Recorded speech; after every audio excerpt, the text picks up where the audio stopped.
when you said Roe v. Wade, okay?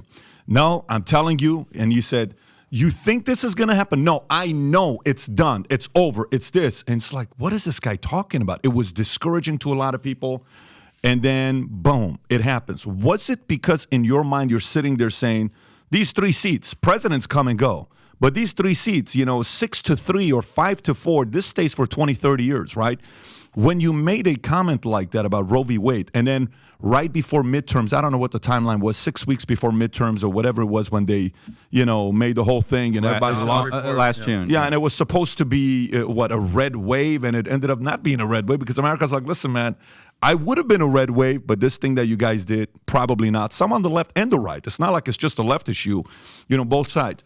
What made you be so confident at the time to say, I think this is going to happen? Well, I've covered the intersection of law and politics for my entire career. And, abortion has been the most contentious issue between, and frankly, it is between left and right in this country. And, you have to go back to the 2016 campaign.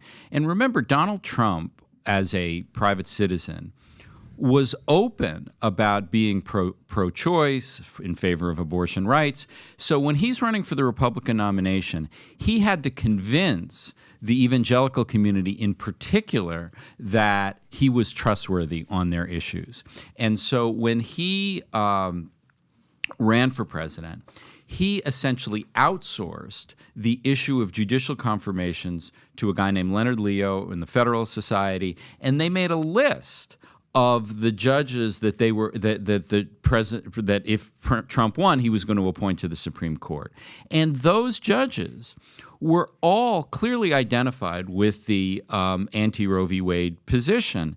And this was an extremely effective thing that Trump did to ingratiate himself with the Republican Party, because most of the Republican Party at this point is in an anti-abortion position.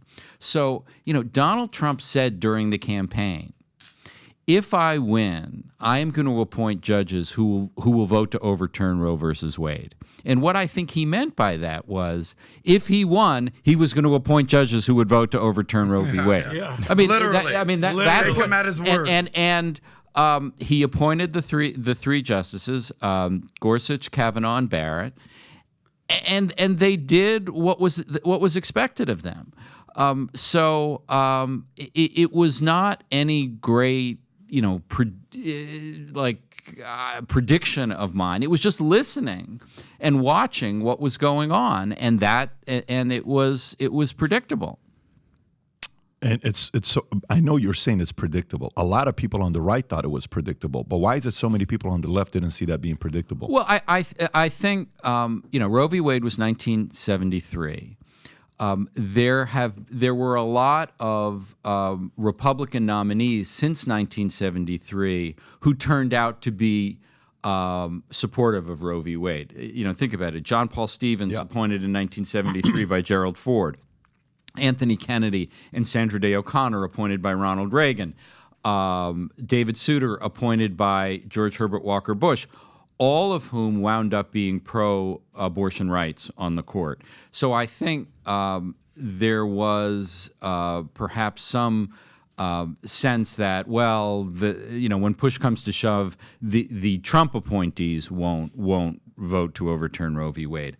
I recognized, I think correctly, that the politics have really changed, that abortion was so central to Trump's appeal to the right in his campaign that there was just no way he was going to appoint any justices who would wind up voting for Roe v. Wade. So it really is about the evolution of the Republican Party. That in the 70s and 80s, there were a lot of pro-choice Republicans. That is not the case anymore, it's particularly among Republicans who vote in primaries, and that abortion rights has really become a party line issue in the way it wasn't in the past. And to kind of reference the story Pat's basically identifying, it was a CNN panel hosted by Jim Acosta. You're on there, legal analyst, handful of other people, and they're play a John Oliver clip. And you were blunt. You're saying Roe versus Wade is now dead, done, official. This is in 2019, I believe. Well, yeah, it was after Trump was elected. Whenever it was, but clearly you're years ahead of your time. You nailed it. You called your shot. And the way that, you know how they say that facts don't care about your feelings, the way that you said it was so blunt and so to the point, people were shocked on the panel. John Oliver, who you reference, is like, Jeffrey Toobin is the kind of guy that's going to tell his kid, you know, not, hey, I'm just going to send my dog out to pasture. It's like, we took him to the park, we shot him in the face, he's dead now, right? Like, just blunt.